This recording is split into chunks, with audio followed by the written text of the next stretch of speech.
Hello, me Magic back, and today I want to show you a tutorial on the card spring.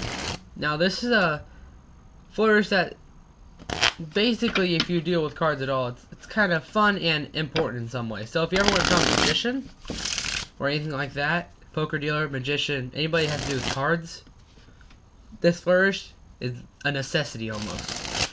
It's good for showing off, which is in Magic extremely necessary. If you can't show off, you're gonna get nowhere and ever.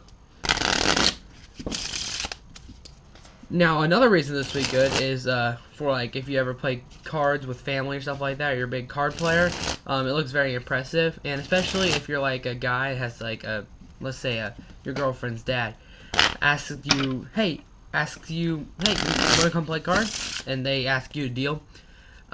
To look kind of more impressive, you could start off with a little, card spring and then, just kind of start dealing. Something like that. And that just looks really good. Now, for starting off, if you're watching this and never even know what a card spring is, I'd use like a bicycle deck or something like that, and that's a little worn. Like if you see my deck right here, it is very worn down. I've used this one for a long time. And I just start off with something like this. Now, I would highly recommend against using something like this. Normal bicycle deck, if anything, but like something like this. These are like casino grade cards, and I've used them for about 6 months, and they're still in near perfect condition. That's just the way they're made, and I don't know if you can tell, but it puts a lot more strain to try to do a card spring something like this. And so I wouldn't use like very high-end or brand new cards, something like that. I would definitely start off with something like worn bicycles or worn Maverick, anything like that. Now to start off, there's two major parts to this. That is the shoot and then catching it. So that's basically the only two parts to it. And it's more like you probably see on other YouTube videos if you try to watch it with other ones.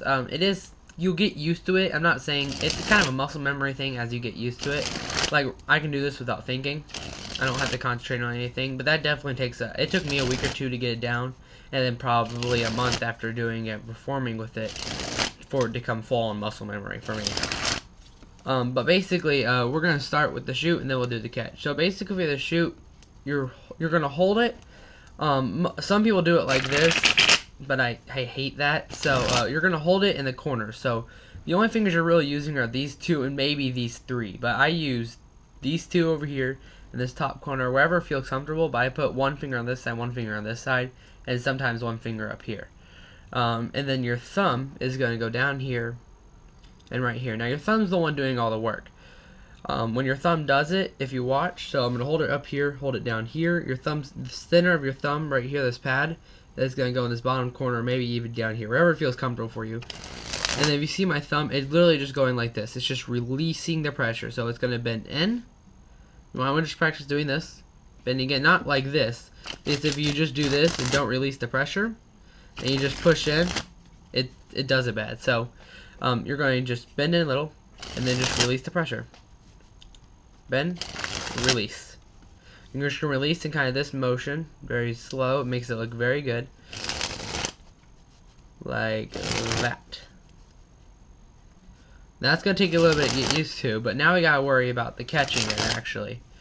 So I'm after you, put your fingers up here, put your fingers up here, and just release. You got to actually catch it. Now, when you do this, you're going to hold your hand like this.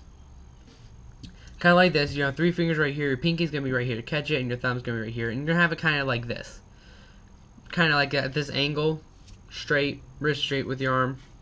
And you're going to turn your cards this way, too. You're not going to do it like this. You're not going to do it sideways. You're going to do it like this. You see? And this allows you to catch it when it's coming this way. Because if you actually look at what angle this shoots from, if I do it right here, it shoots back left because that's just where all the pressure is being released. So this is why you just hold it like this and then you just catch. And you really don't have to like do this or anything like that. It'll just sit. After I do it, I can just sit and then go right into something. So, but when you're starting off, just start down here, like this. You see how I'm not going really high, I'm just starting off right here, like this with my catch. And then you'll slowly just start going a little higher, a little bit more, until eventually you can go like that, and then basically just that. You never want to start up here and go down like that. Okay, I know I did it very good that time. I have no clue how. But if you start up here and go down, you just basically have to aim it. It's just very complicated. So you start down here. I literally start by holding it, and then just go up. Okay, but if you start, but just start down here. Just kind of do this. It might take you a week or two. It might take you a month. It depends what kind of person you are. But eventually, it will become kind of a muscle memory kind of thing if you do work at it. Thank you for watching. Please like and subscribe.